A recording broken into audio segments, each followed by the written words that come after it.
Hello, welcome. My name is Manuel from Kata Studios. Today we're going to go over a couple of important things you need to do in WordPress before you start building a website. So these are very important and essential setup you need to do so you don't have issues while building out your website. Okay, so one of which is we will need to clean up the WordPress dashboard environment. So we don't need all of this clutter here. So click on this, unhide all as much as you can. Okay, once you're good, you can collapse that again. Number two, you will need to disable any caching tool. If in case you have one enabled, you can get into the plugin settings. You'll be able to find all of the plugins you installed or automatically installed while you are actually setting up your WordPress here. So you can see we have the light speed cache from over here, and this is the one we want to disable. So click on deactivate, you'll see that this will disappear. So what this does is that it gives you room to see visually what you're doing in the back end or in the designer in the front end of your website. So you notice sometimes you're building a website, you realize what you're doing here is not matching with when you refresh the page in the front end, and that doesn't make any sense. So disabling the caching tool enables you to see what you're doing instantly as you refresh or as you build out the website. And when you're done with the website, you can get back here and activate it. It is rumored to make your website 2 times faster, but I realize my website speed is still the same whether I disable or activate the caching tool. But it's good to enable it so people from far distance who are checking out your website will be able to see your website while it's connected to persons who are around that geographical environment. So for instance, somebody from the UK browsed your website and the server that is providing the database, saving the database of your website, is hosted in Africa. So it makes it easy for that, but any other person searching your website from the UK to actually source information from the person actually searched for, which is close to their location, instead of loading the website again and taking much time. You will notice how speed of or slow your website is if you're actually in a particular location that supports the speed which you actually enabled when you're setting up your hosting plan. So it's advised you enable this, but only enable it when you are done building a website. When you want to do another change, you can come back here and disable it, make the changes in your website, then enable it again. Okay, the next thing we need to do here is to disable any unwanted plugin. Like for instance, I don't really think this is important. I don't think the AI also is important that pulls out these effects here. I might make a separate tutorial for that if that is very important, but for now I don't think it's important. We can disable this. Hosting that, so you can leave it enabled and make sure you update every plugins. Okay, very important, update every plugin. Now the next thing we need to do is we can actually delete the ones we don't want. Like for instance, we don't want this to onboarding. Select on the 2 of them, then click option and click on delete. You can use the same formula to deactivate. When you select all the ones you want to deactivate, click option, then deactivate. But now we want to delete, click option and delete, and we are good to go. Perfect. So the next thing we may need to do is to let's try to create a page, which is very important to do basic setup before we get into installing important plugins. So we'll go to the page and make sure we have a home page installed or a home page set up. A home page, just create a home page. If you actually don't like this particular sleek interface for your content area, you can actually change that. Go to plugins. You see how sleek that one looks. It doesn't come with much functions as I usually used to. Click and install the classic editor. So this doesn't serve much of an importance, but just watch what happens when we get to the page. So when we try to create a new page now, you see the new interface that everything is well organized than before. This is what we are used to, and I think I have more options here than the one I have there. So we have to create the home page, and we click on publish. Since we don't have a page builder yet, we just hit on publish and we are good to go. Now when we get back to pages, we see now we have the home page over here. We can proceed to creating a menu, but we can't create a menu because we have not installed any tool at all. So what we need to do here is to get over to settings, get over to permalink, make sure your permalink is at the post name. Very important. The second thing you need to do is to get over to reading and select static here, go to homepage and select on homepage. So what this actually does is that when anybody search for the name of your website, they are going to be led to the homepage. But if you don't do this, people search for the name of your website without adding /home, they won't be able to see the homepage. So enabling this makes it easy for people to actually point the homepage directly from the website main domain name. So when you're done with that, click on save and we are good to go. Okay, the next thing I will advise you to do is to get into the settings, general settings actually, and check out if everything is okay. So from here, we need to set this as the capital letter, then put the tagline, which is something related to what the business is about. Then add the favicon. I have a video on the favicon. You can check that in my YouTube channel. That is the reason why all of these icons appear. As you see, these tiny icons over here that shows what brand these are. Without you reading the name, you can actually know this is Kata Studios or Kata Graphics Academy. Then you can make sure you set that up. You can make sure you just watch the video, you get all the guidelines you need to get from there. Then confirm your email that your domain name that you have S at the end of the P, because this means that it's secured. This means it have an SSL security server. Then also confirm your email. You should have an email. Another tutorial I'll be bringing up after now is how to set up your Hostinger email to actually connect it with Gmail. That will be coming out after now. So you don't need to use your client's Gmail to set up their website for them. When you're done with that, you can replace this with the email and you receive a little notification over here, which you are going to click to verify that particular email which you just activated. The rest of the things, I think they are good as they are. You can click on save and we are good to go. Next thing, we can get back to plugin, and this is when we start installing our plugin. First plugin is for security, which is very important. I like to install WP Hide. Let's see. Perfect. So we have WP Hide over here. This is the one you're going to install. Click on install. And the next we hit on activate. So what we're going to be doing with this, click on settings. If you can't find it, just click on plugins. You're going to find it over here. Click on settings and scroll down till you find this. I have a separate tutorial on this. You can watch that so you can get a more detailed tutorial on that actually. So from here, you can change your login detail. Right now, the login detail is the website name /wp-admin. That's just it. So hackers can actually type this in, then start typing out your email. Let me show you what this actually means. If they click on this, let's go to an incognito mode, Ctrl V, and we hit on enter. You see page not found because we have actually changed the directory. Okay, but if someone search for wp/login, and the page will open for the person to put their details. It's important. We can change this to whatever we want to. Okay, usually I like to change this to wp-admin the website name. Okay, I can call this EAW. Okay, EAW, and we hit on save changes. So whenever someone actually type the website to log in, actually they type on this, it will lead them to the 404 page. And now if you don't have if you have a 404 page, you can actually type the name of the page of the 404 page. Yeah, that is where it will be redirected to. But if you don't, it's going to show you the page, the random page, which you're going to see just a dummy page like that says page not found. So now we are done with that. We need to move in to the next. So now let's start installing our plugin and setting up Elementor or whatever tool we are going to be using for this website development. So click on add new. So the first one, we add our Elementor, search for that. So we hit on install. And by the way, this is the free version. We're going to be installing the free version and also the paid version. So I'm going to show you how to do all of that right now. If you have a license, that's very easy to do. So we get faced with this particular page once we install Elementor. The first thing we need to do is to click on skip and make sure you click on continue with Hello Team. After now, we are going to be setting up some team settings.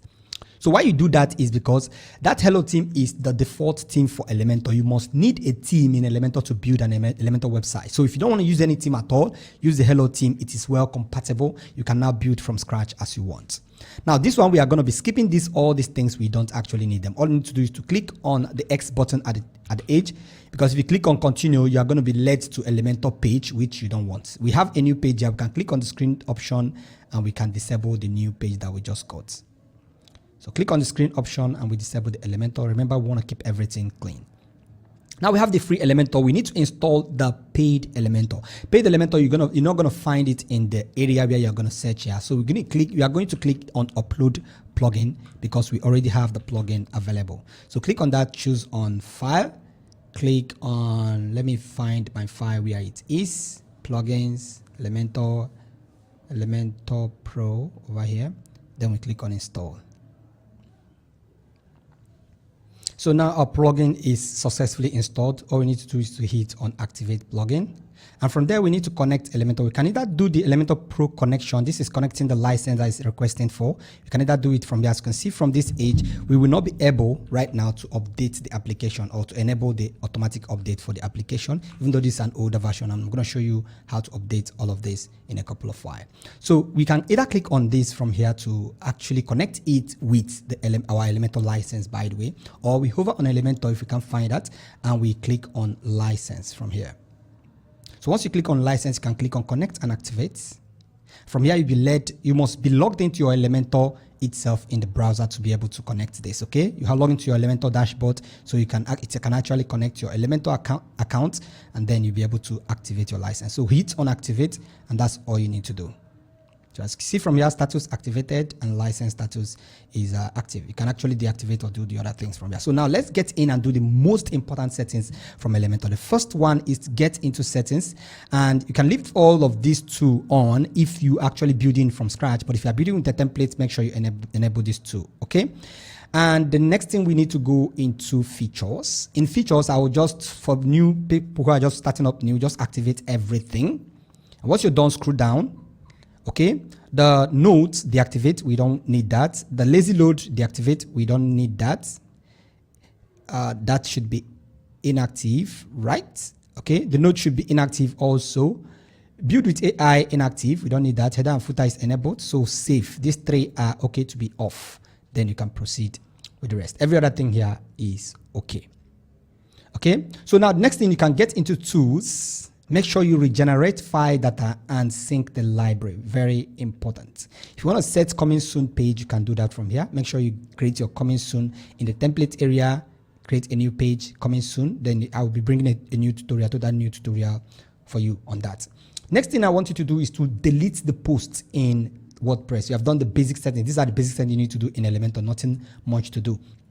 By the way, while we are waiting for that, I'm going to be loading this page, this particular page, to load with Elementor. So we click on option. Okay, we are going to be clicking this directly from here. Okay, let's do something very quickly. We are going to open this page in a new link. So we have the page like this. So we click on this to load this in Elementor. So we get back to this particular part. Okay, so we are going to delete posts, which means if you allow this post in your WordPress, you'll be receiving a lot of comments. Your clients will be receiving a lot of notification on comments in the website, which they can't even find where it is. So this post is where you write your blog post and all of that. So since you don't have any blog post for now, delete this. Else you want to receive unlimited comments from the website, and that will be very disturbing to your clients and confusing to them. So what you do is select on this and trash it. So since there is no post, nobody can actually comment in the website. Next thing I want you to do is to enable auto plugin update in some plugins. So some plugins need you to enable auto update. Like for instance, this one, do not enable auto update for Elementor Pro. Do not do that. Okay. Enable it for every other one you can. Okay. Enable it for every other one you can. And just leave don't enable for Elementor Pro, because this one might need some dependencies for updating. There are sometimes the updates actually of this one, we need you to back up the website before you do it. So if it is done automatically, it might break your website. You must not enable all of this, okay? If you're managing and maintaining the website for your clients, you can enable all of this. But if you are not, you can leave these things as they are. So if clients purchase a maintenance plan, you'll be manually enabling all of this. But then if you want to, you can enable all of them to be automatically updated, but do not enable elements like this or Pro, any other professional plugin you install. Do not enable auto updates. You do those ones manually. We are going to be coming back to this Elementor interface, so I will show you a few things from there. So we have done the essential settings. We need to uninstall or delete unwanted themes in the website. Okay, to do that, you go to appearance, go to theme. Now you can see we have option for menu. We can now add new menus from here. I have a tutorial separately on how to create a menu in WordPress. You can check that at my page in my YouTube channel. So click on theme. We are going to be deleting all of these themes. We don't need all of them. So we click on this and we delete this. Click on this other one, we delete and we delete this. We leave only one, but that one we leave, we have to enable auto update for it. And we have to go to Elementor Pro a theme itself and enable auto updates also. Now, why we leave this one is in case we have issues with the Elementor theme, we can fall back to the 2024 to check if the issue is a theme problem or not. So this is actually for troubleshooting the website to see what is okay or what is not. Okay. Now, the next thing I would need you to do is to connect your website to the WP admin. So this WP Manage is actually a tool I use in managing all my clients' websites. Okay. Every time you want to edit the website, so all you need to do is just to click on the option from here, click on the WordPress icon. It will lock you in automatically without any username or password. You can also update plugins from inside of the website without you going into the main platform. Okay, you can delete the website from here, you can pause the website, you can do many things you want to do from here. And from this particular angle, which is the main settings, this is where you can update plugins. You can see the themes that are not updated. You see the themes that we need to actually remove. We need to remove them. See the WordPress update itself need an update. So what we can do here, if you want to update, we can just hit on updates all, and we hit on update, and the update process will begin, as you're going to see from here in a couple of moments. See that? Perfect. So that is, by the way, I'm going to be bringing a tutorial on that. Let's get back to Elementor. This is the Elementor interface, and this is what it looks like after the first time we're done installing. Everything you need from here is available. Every tool that is needed is very available. And this particular one, you see the header, you see the home page, this one that appears here. If you want to remove this, it's not supposed to be here. The title is not supposed. This assuming to be the header because you have not created any header. So when you create a header, it will replace itself from this. So we click on settings. You're going to see hide option. So from this hide options from over here, enable it. The home will be hidden. So every new page you create, make sure you go in the settings and hide option. Apart from that, every other thing stays the same. You can add in a container. If you want to start building out your website, just drop in a container and let's drop it in here. And then we can start dropping in our element. You want to actually build from pre-made templates or pre-made layouts. Click on the widget area. Then you're going to see as many pre-made layouts to actually deal with many pre-made layouts. So from here, you can go to archive page. You can check the benefits page. You can see many of them. You want to drop in anyone, just click on insert. And that one automatically we get right in here. So that's basically it. You can do the responsiveness from here. And if you want to add more breakpoints from this angle, click on settings. Okay, scroll down till you find the layouts. Click on that. Scroll down till you find breakpoints. Then from here, you can add the laptop breakpoint. When you add the laptop breakpoint, click on save. Fine. Reload page now. Just wait a couple moments. And we are good to go. The next thing, you have to cancel this if you want. You can set your global style of colors from here. Global color, you can set that from here so that you can actually have them in the global layout of your color. We save this. And we can set the global font also from here. The font we want to be our main font. The primary font, we can set it to Poppins, secondary font, so that whenever we drop in a text, automatically that font will apply to that text. So we save this, and we need to cancel and go out from here. So now we are back to this page, and we can see every other thing is working perfectly well. So this is simply it. If you want to create a header and footer in Elementor, this is how to do it. Okay. When you get into template area, click on theme builder. So we click on the option, just click on the dot option to open the header. We can get back from here, exit. We leave this, we don't want it. So we faced with a couple of headers available for us to choose from. We can just say we want to insert this one. This is pre-made. You can build your own from scratch. And by the way, I have tutorial on how to build header from scratch in our YouTube channel already. Okay. So this is just the header because we don't have any menu. That's why we are not seeing any menu right here. See the header? We can add the logo from here. We can add the menu from here. If we selected the menu, we can just click on the menu. If we create multiple menu, you can select multiple menus from here, but we don't have any menu at all. That's why we can't select anything. see the element. The same applies to the footer. If you want to create the footer, if you get to the footer, you're going to see footer options. Select on footer the footers you want and enable. After that, you can now get into pages and start designing any page you want, and this header and footer will apply to them. How? This is how it applies. When we want to save a header, we'll be faced with a conditional logic to ask us where do we want this header and footer to apply. Now we are actually giving a condition to the header only, not the footer. The same thing we are going to be doing for the footer also. So add a condition, and we want this to apply to all part of the site. So we click on save. So this particular header now will apply to any page we create in this website. But if we want it to apply to specific pages, all we need to do is to click on the drop down and click on display condition. And from here, we can select a singular, which means we want it to apply to a singular page. And what kind of singular page do you want to apply to? We want it to apply to singular pages. Okay, and which of the singular pages do you want to apply to? We want to apply to only home page. We type on home, and we're going to see the home page over here. Click on that, and we click on save. So after now, this particular header will only apply to home page, and you create a new header for about us page, contact us. You can still do the conditional logic from here. You can create multiple header from the part and we just show now. Click on the logical condition, come over here and search for. You don't even need to search for about us page. All you need to do is now clear out all of these conditions.